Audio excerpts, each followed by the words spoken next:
Bonjour et bienvenue sur le podcast Tout droit tout simple, le rendez-vous des métiers du droit. Je suis Delphine Bordier, ancienne avocate et directrice juridique depuis plus de 20 ans et j'ai moi-même fait évoluer mon métier pour exercer à présent des missions de LegalOps. Si vous ne savez pas ce que c'est, je vous invite à écouter la saison 3 du podcast où je consacre quelques épisodes à ces nouveaux métiers qui arrivent en France.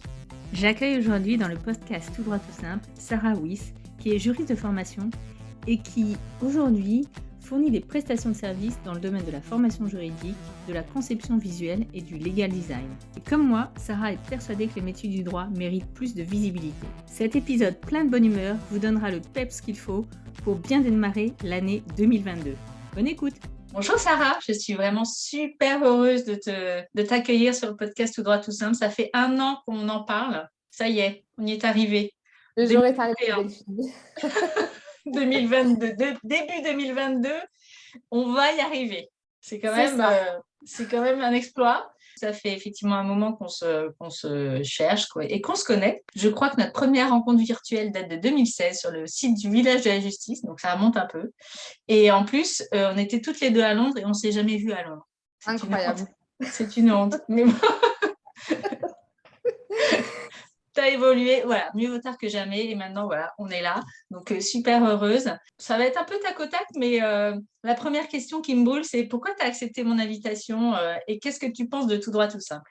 Pourquoi tout droit tout ça? Bon, déjà, je pense que c'est toi, déjà, Delphine, en tant que personne. Tout ce que vraiment tu cherches à véhiculer et notamment éduquer les professionnels du droit, les jeunes juristes sur leurs possibilités en termes d'évolution de carrière, en termes de métier. Voilà, j'aime beaucoup la mission parce que c'est vrai que, tu vois, c'est quelque chose que j'aurais aimé avoir quand je suis sortie des études en 2014. Voilà, donc j'adhère beaucoup au message, à la mission et au format aussi. J'aime beaucoup ton site internet qui est assez fun, qui est très riche.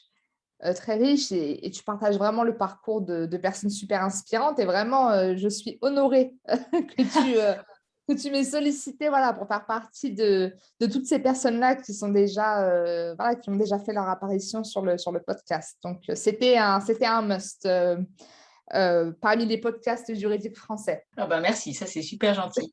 Et comment tu te définis en quelques mots? Évidemment, je vais te sortir des qualités, hein, mais il faut se dire que pour trois qualités, il y a probablement 1500 défauts, mais je me décrirais. T'es pas marseillaise, toi, par hasard, non? Un petit peu. Ah, d'accord, je me disais bien, d'accord. Mais en termes effectivement si je devais me décrire, en tout cas professionnellement parlant, je suis quelqu'un d'assez créatif. Et ça s'est ressenti, je pense, assez tôt dans ma carrière, quand j'étais en alternance, quand j'étais en stage, quand ensuite j'ai eu mes différentes expériences professionnelles, donc à la fois en France et au UK. Donc, j'ai toujours eu une approche assez différente par rapport à d'autres personnes avec un niveau d'expérience similaire ou même plus senior dans leur carrière. Donc, je pense que le premier mot, ce serait créatif. Voilà, toujours essayer de trouver des solutions, essayer de trouver des raccourcis voilà, pour faire les choses différemment. Donc, créative. Le deuxième terme, je te dirais peut-être de nature assez fonceuse. Je suis partie au Royaume-Uni vraiment un petit peu par dépit, mais aussi parce que voilà, j'ai suivi un petit peu mon intuition et puis j'y suis allée un petit peu à l'instinct parce que voilà, je sentais qu'il y avait quelque chose pour moi là-bas. Même si effectivement, c'est le fait de ne pas avoir trouvé de job en France qui a fait que je suis partie. Mais voilà, j'ai une nature assez fonceuse, j'y vais et puis je paye les conséquences de mes choix et ça ne me dérange pas plus que ça.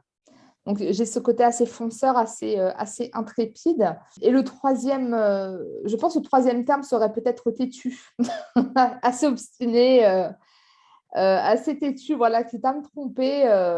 C'est d'ailleurs lié au fait que je fonce assez facilement, mais effectivement assez déterminé. Voilà, même quand les choses ne sont pas forcément évidentes au premier abord. J'y vais, je me lance. Tu nous as dit que tu étais fonceuse.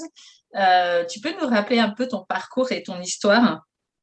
Avec plaisir. Le parcours, alors c'est vrai que je pense que de toute façon, entre 20 et 30 ans, ou en tout cas, une fois qu'on sort des études, c'est là où on se construit hein, vraiment professionnellement parlant et qu'on commence à dessiner sa carrière. Mais je décris souvent mon parcours comme étant celui d'une juriste fiasco. Mais bon, c'est peut-être le parcours de beaucoup de personnes hein, qui sortent des études un petit peu perdues, sans savoir quoi faire. Euh, et je quitte la fac donc avec un M2 en poche en 2014 et en pensant que le monde allait m'attendre et que j'allais trouver du boulot tout de suite parce que j'avais fait plein de stages et que j'avais fait un an en alternance. Sauf que ça n'a pas du tout été le cas. Et donc ensuite, j'ai été au chômage. Euh, j'ai pas réussi à trouver un job en France malgré de nombreuses candidatures. Et ce qui a un petit peu été mon échappatoire, ça a été le fait de trouver un stage au UK, donc à Londres, en mars 2015. Sauf que ce stage n'existait pas, c'était un faux stage. Ah Du oui, coup, ça, c'est quand même, ça, c'est très fort, ça. ça a été, ouais, ça a été un très, très gros. Le scam, quoi.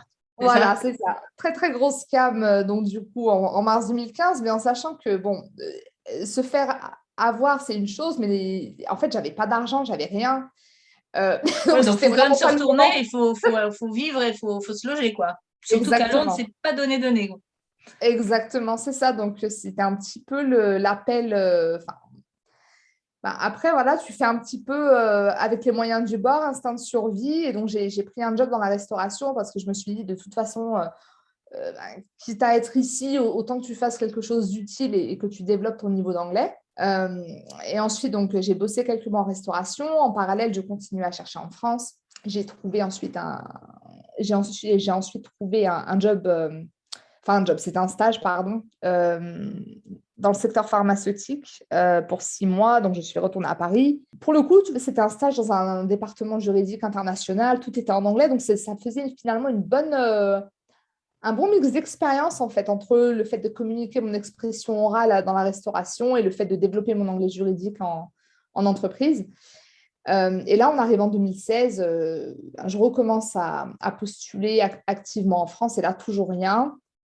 Et donc, du coup, je retourne au UK à la base juste pour voir des personnes que j'avais rencontrées à Londres. Donc, j'y retourne 10 jours et là, je commence à bombarder à fond.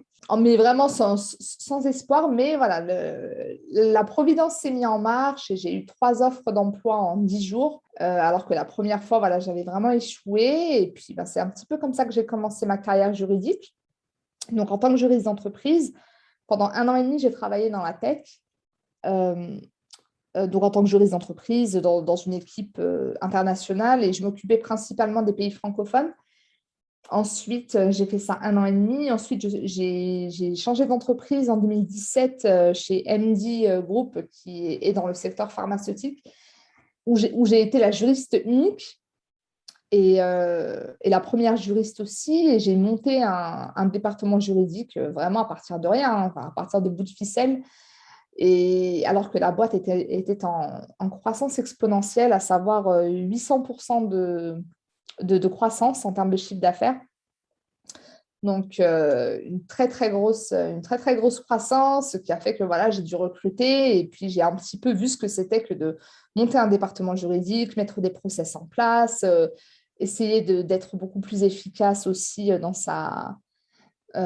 son fonctionnement, manager des talents, les faire grandir, etc. etc. Donc ça, j'ai fait ça de 2017 à 2021. Et en juillet 2021, j'ai quitté la profession pour me lancer dans la legal tech et le legal design. Et ça fait un petit peu suite à mon contenu sur les réseaux sociaux parce que je crée pas mal de contenu en fait sur les réseaux. Ouais, on va en reparler, ouais. On va en reparler, donc j'insiste pas trop dessus, mais voilà, c'est ce qui m'a créé à la fois donc, un job donc dans la legal tech chez Contract Pod AI, et c'est aussi ce qui m'a permis de lancer mon petit, ce qu'on appelle un side hustle, hein, donc ma boîte qui s'appelle Law But How, et voilà, qui est une agence de legal design. Donc voilà, en quelques minutes, le condensé de mon histoire. Et est-ce que tu te souviens quel a été ton plus gros défi quand tu es arrivé à Londres? À part parler anglais. J'allais dire parler anglais, mais du coup, Bon, bah, c'est pas. alors, Comprendre la communication et l'expression, je pense que voilà, mais effectivement, ce ne sont pas des challenges qui me sont propres, c'est des challenges pour toute personne qui arrive qui arrive en terre inconnue. Le fait de m'adapter, mais surtout le fait de faire ma place en tant que professionnelle du droit, je pense que ça a été le plus compliqué et clairement, la première fois, j'ai échoué. Et ce qui a fait que j'ai réussi la deuxième fois, je pense que c'est le fait d'y avoir vécu quelques mois avant, d'avoir un petit peu mieux compris les codes, d'avoir compris qu'il fallait s'adapter dans son approche professionnelle aussi et avoir un CV anglo-saxon et mettre les mots qui vont bien pour pouvoir décrocher des entretiens. Donc, je pense que ça a surtout été ça, en fait. Un peu démystifier le fait que quand on est juriste français, on ne peut bosser qu'en France. Donc, le comprendre et l'appliquer.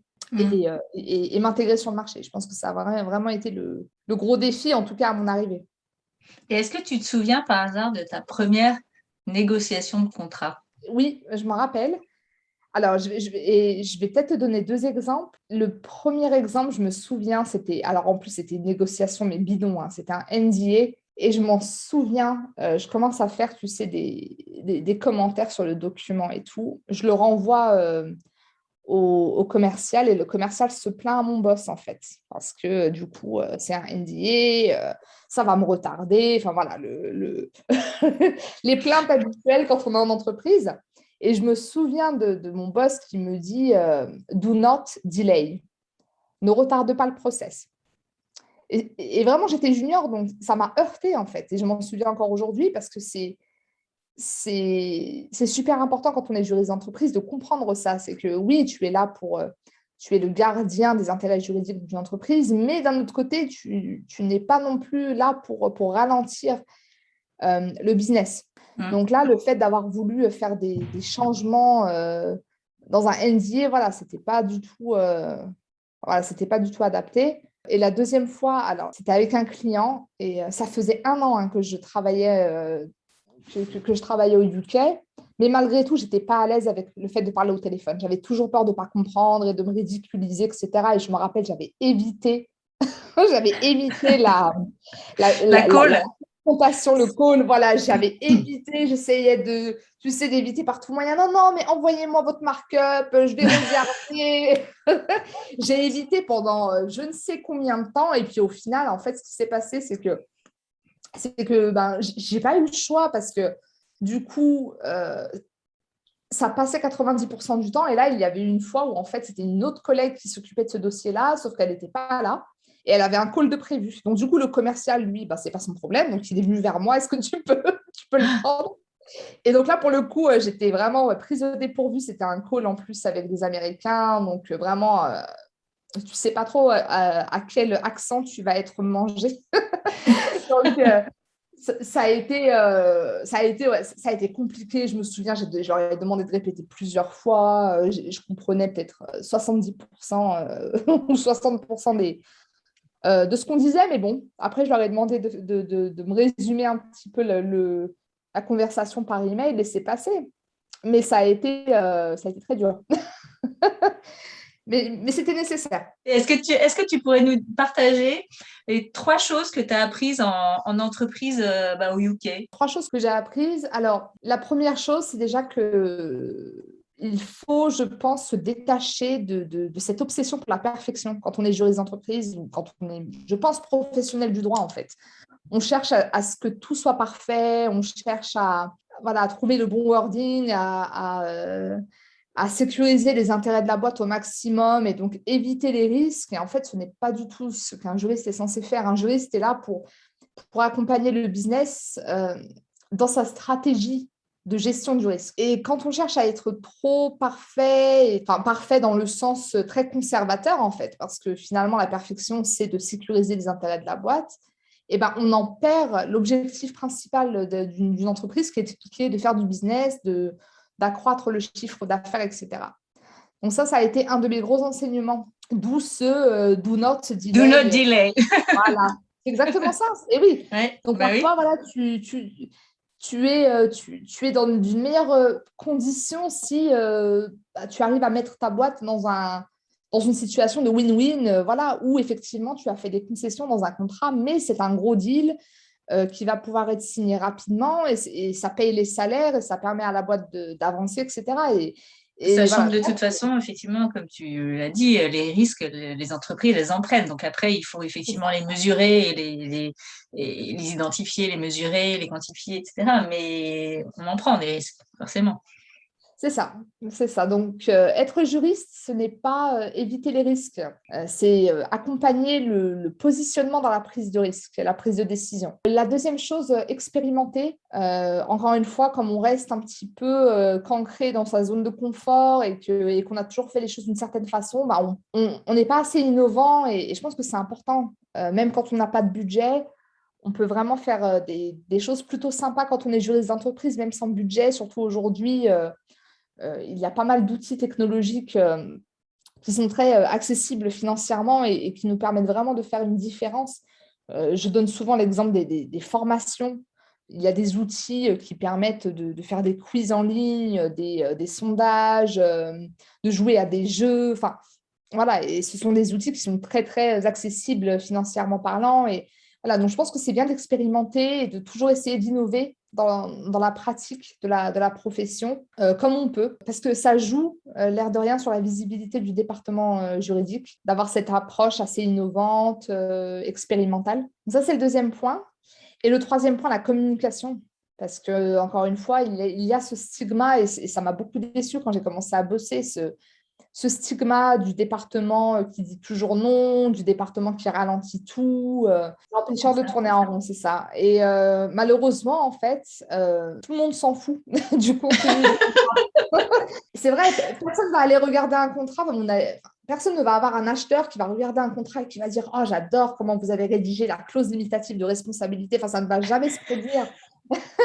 On peut toujours attendre, mais c'est vrai qu'on n'est pas du tout jugé là-dessus en tant que juriste. On est jugé sur notre capacité à livrer rapidement, à être proactif, à pouvoir accompagner le business, à anticiper. Et c'est là que la communication est très importante, de bâtir cette relation de confiance, de communiquer sur sa valeur ajoutée, d'avoir de la data en tout genre et apporter de la valeur. Voilà, c'est ça qui va vraiment contribuer à la visibilité d'un département juridique. Et ça, malheureusement, je l'ai compris après des années après des années de pratique, parce qu'on a beau dire qu'on est occupé et qu'on est même surmené. En fait, ce n'est pas la même chose que de dire j'ai 70 contrats à faire cette semaine. Donc, tu nous as dit se détacher de la perfection, expérimenter, la communication. Alors maintenant, ça va un peu de pair avec ça, mais est-ce que tu peux nous citer les 3 choses que tu as aimées dans ton job de juriste et 3 choses que tu n'as vraiment pas du tout aimées? On va commencer peut-être par les points négatifs, comme ça on finira sur un ton plus Ouais, on positif. finira sur le positif, c'est mieux. Alors, les points où vraiment j'ai eu du mal, alors déjà, c'est la perception. C'est que malheureusement, en fait, on apporte énormément de valeur ajoutée, et on n'est pas reconnu. Et ça, c'est vraiment quelque chose qui m'a beaucoup marqué, parce que quand on travaille aussi dur que dans nos professions et quand on se donne pour livrer, et c'est une profession qui est prenante, quoi. C'est pas une profession qui est facile à exercer au quotidien, et vraiment se heurter à des problèmes comme ça quant à la perception et le positionnement du département légal, vraiment, c'est quelque chose que je n'ai pas du tout cautionné en tant que juriste. Ça a été vraiment un de mes gros problèmes. Le deuxième problème, c'est le manque de moyens. Ça m'a gênée aussi, mais encore une fois, parce que personne ne comprend ce qu'on fait et à quoi on sert. Donc, du coup, pour sécuriser des ressources additionnelles, c'est toujours un champ de bataille. Troisième point, c'est les tâches administratives. Le temps passé à faire des tâches manuelles alors qu'il y a des choses qui pourraient être automatisées, voilà, c'est aussi quelque chose que j'ai trouvé dommage. Ça va peut-être s'améliorer avec le futur. C'est ça, non, non, on voit le progrès, hein, donc c'est super hein, grâce à la Legal Tech et même le progrès de la technologie hein, d'une manière générale, mais donc c'est bien de voir que la profession a de meilleurs jours devant elle, mais voilà, ce seraient vraiment les 3 points qui m'ont gênée. Les 3 points que j'ai vraiment appréciés en tant que juriste, alors déjà, c'est la proximité avec le business, c'est le fait de vraiment pouvoir accompagner un business dans sa croissance, voire même dans son déclin parfois aussi, parce que parfois il y a des problèmes, parfois une boîte ne va pas forcément financièrement bien, mais ça reste une expérience super enrichissante parce qu'on voit vraiment ce que c'est que de faire du business. Donc on est au cœur de on est au cœur de tout ça et ça nous donne une expérience terrain qui est vraiment non négligeable. D'être aussi transverse, je trouve que c'est vraiment un atout. Le deuxième point, c'est le fait d'apprendre sur d'autres disciplines, en fait, au-delà du droit. Donc, la gestion de projet, dans mon cas, voilà, faire des présentations, faire des infographies, utiliser des outils pour pouvoir générer de la data. Enfin, puisqu'on est au cœur d'un business, en fait, voilà, on développe tous ces business skills, en fait. Qui sont vraiment nécessaires, je pense, à devenir non seulement un bon praticien du droit, mais aussi, je pense, un bon business partner. Et le troisième point, ce serait peut-être justement, en fait, ça m'a tellement servi et j'ai tellement développé toutes ces compétences-là que ça m'a permis de naviguer et de basculer vers la legal tech et le legal design aujourd'hui. Et je pense que c'est grâce à ce socle d'expérience en tant que juriste, ça m'a permis voilà, de faire une transition assez naturelle et assez efficace. Tu l'as dit un petit peu tout à l'heure au début, effectivement, tu es pas mal sur les réseaux sociaux, surtout depuis quelques années, peut-être 2018 au moins, je pense. C'était quoi ton objectif au départ? Et puis aujourd'hui, pourquoi Instagram, pourquoi TikTok? Est-ce que tes messages sont différents d'un réseau social à un autre? Enfin, voilà, parle-nous un peu de tes sujets réseaux sociaux. Alors, effectivement, les réseaux sociaux, j'ai commencé à créer du contenu. Alors, c'était même pas sur d'ailleurs les réseaux sociaux à l'époque, c'était en 2018. La toute première chose que j'ai faite en fait en ligne, c'était un article sur le site du Village de la Justice qui racontait mon parcours. Donc, tout ce parcours qu'on a couvert, hein, donc l'expatriation, fiasco, etc. Donc, C'est j'ai là, pas effectivement, où déjà on se connaissait via le village, effectivement. C'est ça. C'est exactement ça. Et en fait, j'ai posté un article qui décrivait un peu mon parcours, mes challenges et justement des conseils pour pouvoir trouver un job à l'étranger. Mais je l'ai vraiment posté, mais sans attente aucune, hein. Je me suis juste dit, bon, si ça peut aider 10 étudiants qui cherchent un stage ou 10 juristes qui, comme moi, galèrent un peu à leur sortie d'études, bah, tant mieux. C'était vraiment ça, hein, l'esprit. Ensuite, je le partage sur LinkedIn. Donc, à l'époque, je n'avais même pas Instagram, hein. Mais en gros, je disais, voilà, j'ai rédigé un article où je raconte un peu mon parcours et tout. Peut-être le lendemain ou le surlendemain, je vois que j'ai plus de 60 likes. Enfin, vraiment, moi qui n'avais jamais posté, en fait, sur LinkedIn, pour moi, c'était énorme, hein. Plusieurs partages, et notamment la FJE qui partage mon article. Et là, je me suis dit, ah ouais, quand même. Quand même, c'est que vraiment… C'est que ça intéresse quand même quelques personnes. Exactement. C'était Pierre Legui à l'époque du comité des jeunes juristes qui me contacte en fait et qui me dit on a lu ton article, on a adoré, enfin voilà, c'est frais, c'est authentique, enfin voilà, et puis vraiment ça redonne de l'espoir, notamment pour les jeunes juristes, etc. Donc, est-ce que ça t'intéresse d'intervenir? Donc, juste avec un article et un post sur LinkedIn, j'avais réussi à interpeller la FJE, quoi. Donc, je me suis dit, bon, c'est que c'est plutôt pas mal.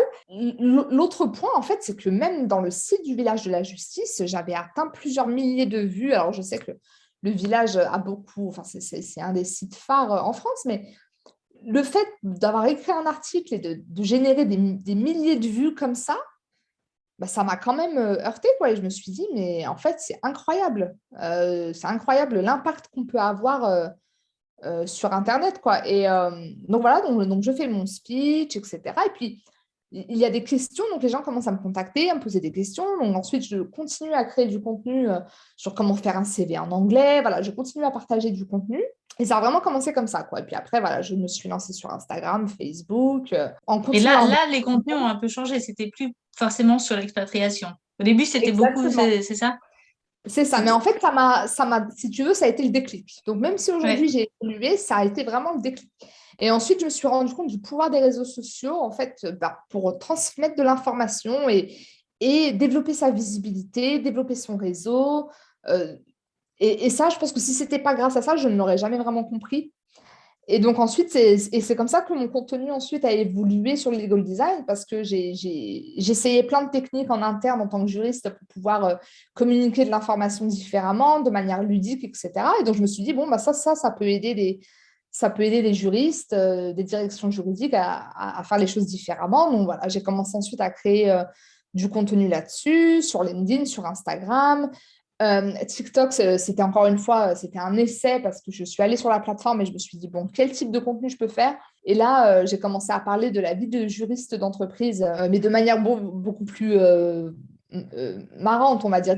Bon, sur TikTok, moi, je n'avais pas d'audience, mais quand j'ai posté mon TikTok sur Instagram, c'est là où j'ai eu en fait beaucoup de réactions et je me suis dit, ah ouais, il y a quand même un truc là-dessus aussi, c'est qu'on peut créer du contenu en fait éducatif, divertissant, parce que c'est ce qui va faire que en fait, on se distingue de la masse des créateurs de contenu, ça nous donne une certaine identité, et puis les gens aussi se sentent plus proches C'est comme ça que tu crées une communauté, je pense. Enfin, tu crées un lien, je trouve, plus fort qu'avec simplement juste des posts Instagram ou des articles, quoi. et ça, c'est pas forcément facile à faire parce que tout le monde n'est pas à l'aise sur tous les réseaux, Bien d'abord. sûr. Et est-ce qu'il faut être sur tous les réseaux? Est-ce qu'on a... Enfin, tu vois, c'est des vraies questions. Enfin, bon. Ah, c'est un investissement, c'est ça. Mais ça paye. Sur le long terme, ça nous permet quand même de créer, comme tu dis, une communauté, de la visibilité. J'ai rencontré énormément de personnes, hein, que ce soit en France ou à l'étranger, et j'aurais jamais eu accès à ces personnes-là. Et quels sont justement, toi, tes conseils pour... alors, on a un peu parlé, mais pour construire justement cette communauté, à part créer du contenu? Parce qu'il y a plein de gens qui créent du contenu et qui ne créent pas de communauté. Hein. Alors, le contenu tout seul n'est pas suffisant, je suis d'accord.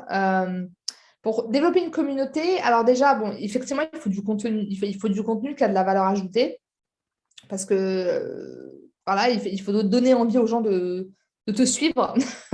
donc, je pense que c'est effectivement c'est l'ingrédient numéro un, mais c'est aussi le fait d'être engagé dans le contenu des autres. Tu vois, par exemple, moi, voilà, je suis sur ton podcast aujourd'hui, ben, c'est du lien concret. Et c'est vrai que si demain je lance un podcast, ben voilà, je sais que je pourrais te solliciter pour être une invitée sur le podcast, etc. Donc, c'est important d'engager la conversation, de contribuer à l'essor du contenu des autres. Oui, et d'entretenir ces liens aussi. Ouais. C'est ça. C'est pas que poster, mais voilà, je pense que voilà, il y a cette partie.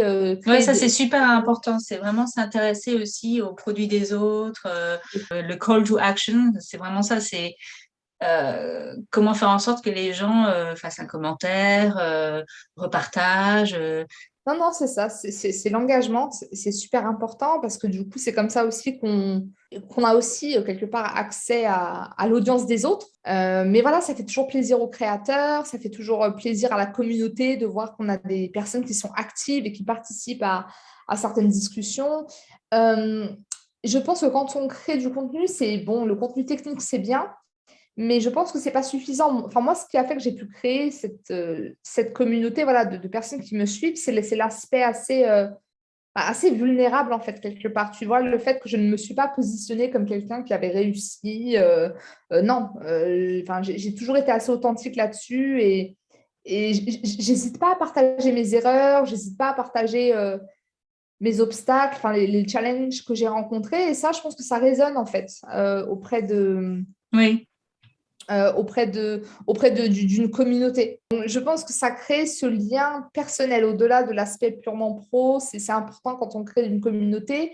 Et puis après, je pense que voilà, le dernier levier, c'est effectivement de rassembler la communauté quelque part. C'est parce que les réseaux sociaux, c'est bien pour la visibilité, etc. Mais en fait, il faut ensuite avoir une plateforme pour les rassembler. Et vraiment, ça peut commencer par faire un call Zoom une fois par mois. Pour parler d'une thématique en particulier. Enfin, voilà, ça peut commencer de manière timide. Mais l'idée, déjà, ça permet quand même d'identifier un certain groupe de personnes qui partagent des intérêts communs. Oui, et ensuite la faire grossir. Mais effectivement, il faut commencer. Voilà. C'est vraiment, en fait, c'est la technique des petits pas, quoi. C'est ça, c'est step by step. Il faut y aller progressivement, mais ça finit par grossir.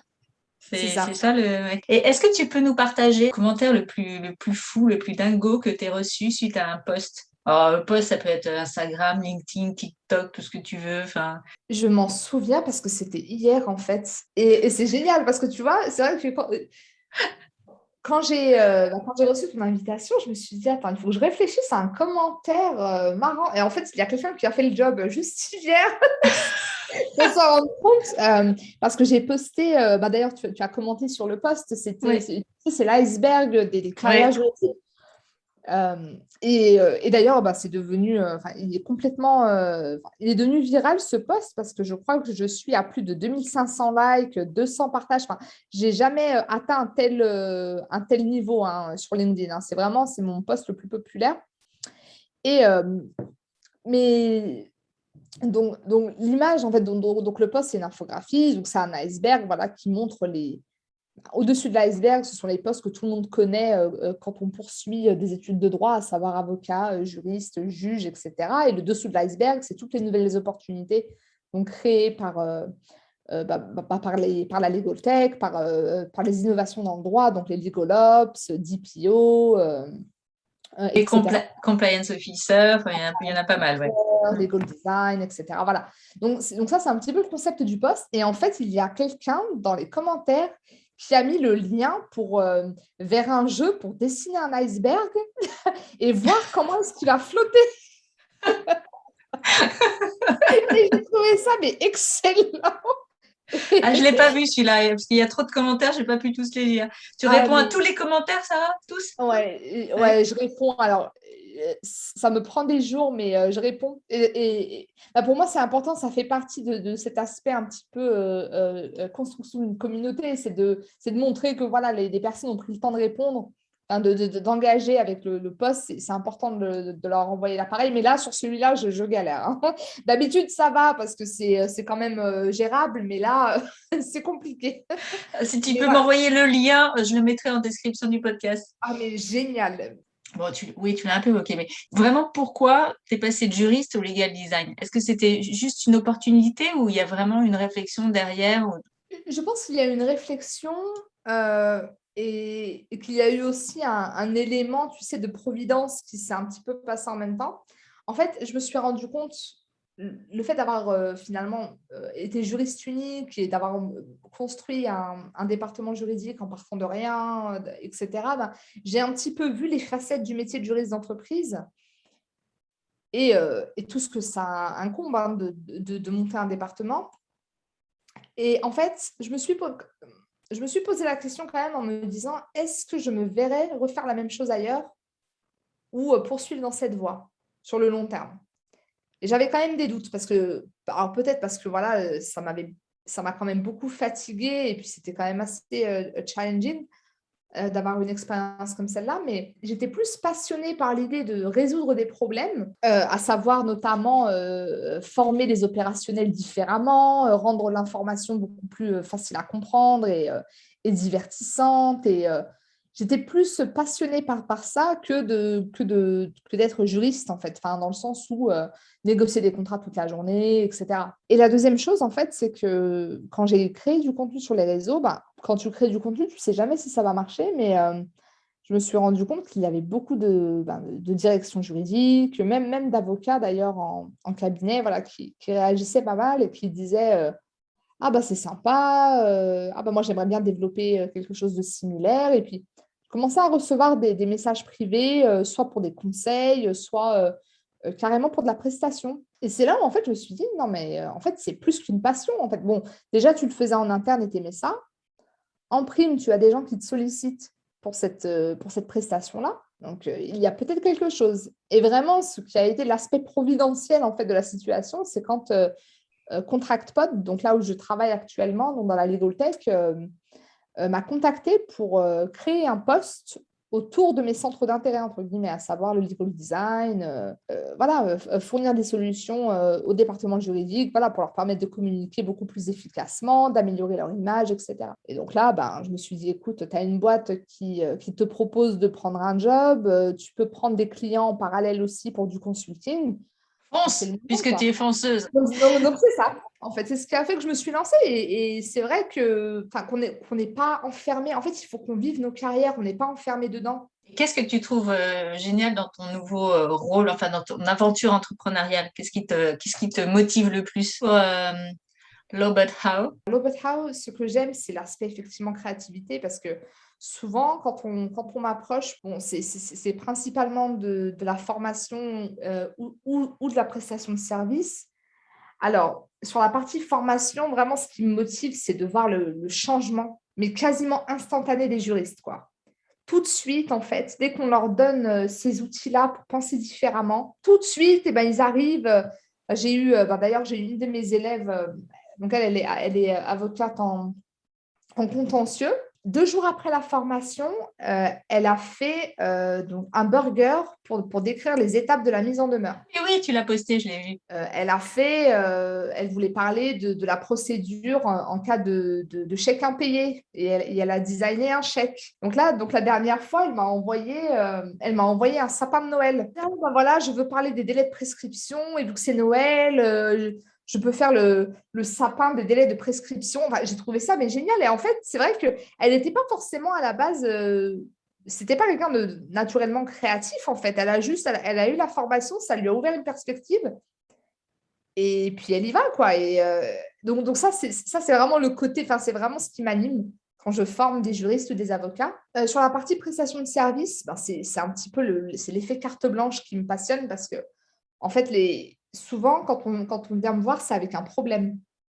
Donc, c'est, bon, ben voilà, j'aimerais bien sensibiliser mes juristes à communiquer différemment ou j'ai une junior, ça c'était un de mes projets là récemment, j'ai une junior qui arrive dans mon équipe, elle ne se connaît pas trop en contrat commerciaux, mais voilà, je ne veux pas passer trop de temps à la former, mais d'un autre côté, j'ai envie quand même qu'elle ait une bonne base pour pouvoir faire son job, etc. Et en fait, après, j'ai carte blanche. Et ça, c'est génial parce que du coup, j'arrive avec des concepts. Et c'est un petit peu l'effet, tu sais, surprise des clients quand ils reçoivent le produit fini. L'effet assez surpris, mais agréablement surpris. Voilà, enfin, ça vaut, ça vraiment, ça vaut tous les trophées du monde, quoi. C'est génial. Et ça ouvre des perspectives aussi, en fait, aux clients parce que ça leur donne, encore une fois, un petit peu comme pour les formations, une nouvelle approche et qui les inspire eux-mêmes en fait à créer, à communiquer différemment, à faire les choses différemment, à tester aussi différents formats, etc. Oui, et puis dans les formations, moi, ce que je trouve aussi génial, c'est que enfin, l'apprenant apprend, mais en fait, le formateur, il apprend aussi Bien beaucoup. sûr. Et ça, c'est Mais génial. c'est super enrichissant, hein, vraiment. Et alors, quand tu imagines, toi, le juriste de demain, qu'est-ce que tu vois dans ta boule de cristal, Sarah? Alors, je vais être peut-être un petit peu biaisée parce que je ne sais pas si c'est ce que je vois ou ce que j'espère. J'aimerais vraiment que les juristes d'entreprise déjà aient conscience de l'impact qu'ils peuvent avoir dans une boîte. Et qu'effectivement, même s'il y a des problèmes de perception, de positionnement, etc., qu'aujourd'hui, il y a des outils qui sont à leur disposition pour leur permettre de faire les choses différemment, que ce soit la legal tech, dans tout ce qui est automatisation des contrats ou voilà, pouvoir générer de la donnée tangible, que ce soit au niveau du legal design et adopter une approche utilisateur beaucoup plus poussée et d'innover dans ces méthodes de communication. Enfin, j'espère vraiment, ou en tout cas, je pense aussi que les juristes d'entreprise de demain seront voilà, beaucoup plus à l'aise avec ces outils-là et que ça va permettre une meilleure visibilité, un meilleur positionnement de la direction juridique. Je pense que la profession de juriste va beaucoup évoluer dans les 10 prochaines années et voilà, j'espère vraiment que toutes les choses qui me déplaisaient dans la fonction vont peu à peu disparaître. Est-ce que tu aurais quelques conseils pour les jeunes et les moins jeunes d'ailleurs qui ne savent pas quoi faire, soit après leurs études de droit, soit qui ne savent pas quoi faire après une carrière plus ou moins longue de juriste? Mon conseil, je pense que ce serait d'expérimenter. Parce qu'en fait, c'est en expérimentant qu'on se rend compte de ce qu'on aime, mais aussi de ce qu'on n'aime pas, et d'être ouvert d'esprit. C'est-à-dire que oui, on est juriste, on est avocat, on sort des études, ok, mais quelles sont les choses que l'on peut apprendre pour aussi avoir beaucoup plus de flèches à son arc c'est flèches à son arc ou c'est cordes, enfin, j'arrive plus à parler français, c'est incroyable. Les cordes à son arc. Plus d'une corde à son arc, voilà, c'est important. Donc, expérimenter la gestion de projet, expérimenter le legal design, expérimenter la legal tech, les technologies, utiliser des outils no-code, enfin, vraiment tester plein de choses, formez-vous à différentes disciplines et vous devriez normalement voir, peut-être qu'il y a certaines choses en commun ou des choses qui vous passionnent plus que d'autres. Pour moi, ça a été par exemple la simplification du droit, la communication, etc., plutôt que de pratiquer en tant que juriste. Donc voilà, expérimenter différentes choses, faire preuve d'initiative et se former à de nouvelles compétences, je pense. Qu'est-ce qu'on peut, Sarah, te souhaiter pour 2022? Est-ce que tu as des projets en cours? Alors, projet en cours. Alors, j'ai lancé ma formation là, récemment avec la plateforme Le Juriste de demain. Donc, c'est ma toute première formation. Je compte en faire plus, et notamment dans la direction juridique. Donc voilà, je pense vraiment développer l'Obot House sur la partie formation des directions juridiques et des cabinets. Et puis aussi la partie prestation de services, mais également le développement du département Legal Design chez ContractPod. Donc, si tu pouvais me souhaiter bon courage pour 2022. Ah, mais je te souhaite plein de courage et je suis sûre que tout ça, ça va être une vraie réussite. Mais c'est vrai que ça fait beaucoup et c'est beaucoup de travail, mais je suis sûre que ça va très bien se passer et que tout ça va faire des énormes succès. Est-ce que, Sarah, c'est envisageable pour toi de revenir en France un jour ou c'est... Il ne faut jamais dire jamais. Il faut jamais dire jamais. Je pense pas. J'ai l'impression que je profite plus à la France en étant en dehors que dedans. J'ai gardé ce lien notamment avec la communauté juridique française. J'ai l'impression que j'apporte plus de valeur comme ça, en fait, parce que je suis un petit peu entre les deux. Qu'est-ce que tu apprécies particulièrement chez les Anglais, chez nos amis anglais? Et qu'est-ce que tu n'aimes pas? Est-ce que tu peux nous le dire? Alors, on est entre nous, hein, on est entre nous. On est entre nous. Alors, ce que j'apprécie beaucoup chez les Anglais, c'est l'ouverture d'esprit, le côté entrepreneurial. Ça m'a beaucoup fait évoluer. Tu vois, je pense que je n'aurais pas lancé l'Obot House si j'étais restée en France. Donc, ça m'a beaucoup ouvert le champ des possibles. Et ça a été très libérateur pour moi, surtout quand on construit sa carrière, c'est bien de pouvoir avoir cet environnement-là pour évoluer. Un aspect que j'apprécie moins, c'est effectivement la qualité de vie n'est pas la même. Je pense que la France a quand même une qualité de vie, un équilibre vie pro, vie perso qui est quand même plus gérable et plus respecté, je pense. Il y a cette culture du bien vivre et du bien-être en France, que ce soit au niveau de l'alimentation, que ce soit au niveau des pauses déjeuner de 2 heures, etc. Enfin, c'est quand même des choses qui me manquent parfois. Bon, écoute, Sarah, qu'est-ce que je peux te souhaiter? Évidemment, beaucoup de bonheur, de succès professionnel, personnel, enfin tout le bonheur du monde pour 2022. Ça a été un plaisir, en tout cas, de t'avoir sur le podcast et j'ai hâte je sais pas, qu'on refasse quelque chose ensemble, quoi. Avec plaisir, Delphine, et merci beaucoup pour tout ce que tu fais vraiment pour la communauté, parce que voilà, je pense que tu fais un petit peu le lien, tu vois, entre finalement la sortie d'études et les possibilités qui sont présentes sur le marché pour les jeunes juristes, et ça vaut de l'or. Ah merci, c'est super sympa. Merci beaucoup. À très bientôt, Sarah. Je vous donne rendez-vous mercredi prochain. D'ici là, allez faire un tour sur mon site Tout droit tout simple, où vous retrouverez le podcast, mais aussi des articles de blog et des vidéos. À très bientôt.